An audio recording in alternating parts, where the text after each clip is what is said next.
ഒരൊറ്റ കക്ഷിയൊഴികെ. മൻഹും യാ റസൂലല്ലാഹ്, ആരാണ് പ്രവാചകരെ എന്ന് സഹാബത്ത് ചോദിച്ചു. അപ്പൊ റഷീദ് സഖാഫി വിശദീകരിക്ക, ഹും അഹ്ലുൽ കിതാബി വസുന്ന, അവര് കിതാബും സുന്നത്തും മുറുകെ പിടിക്കണവരാണെന്ന് പറഞ്ഞില്ല, ഞങ്ങളാണ് അത് പറയല്. പിന്നെ ആരെ പറ്റിയാണ് റസൂലുള്ളാഹി സ്വല്ലല്ലാഹു അലൈഹി വസല്ലം പറഞ്ഞത്? ദീർഘവീക്ഷണത്തോടുകൂടി റഷീദ് സഖാഫിയെ പോലുള്ള ആളുകൾ അംഗമായി ചേർന്ന സംഘടനയായ ഹും അഹ്ലുസ് സുന്നത്തി വൽ ജമാഅ എന്ന് റസൂലുള്ളാഹി പറഞ്ഞു. പച്ച നുണ.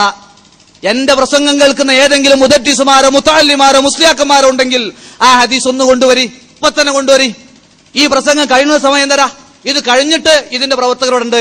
ഈ റഷീദ് സഖാഫി പറഞ്ഞ ഈ ഹദീസ് എവിടെ? ഇടക്ക് മൗലവിയുടെ വെല്ലുവിളി നിങ്ങൾ കേൾക്കുമ്പോ തെറ്റിദ്ധരിക്കരുത്.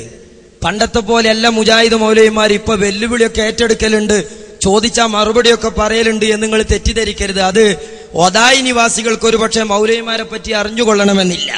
വളരെ സാധുക്കളാണ്. ഞാൻ സാധാരണക്കാരെ അല്ല പറയുന്നത്.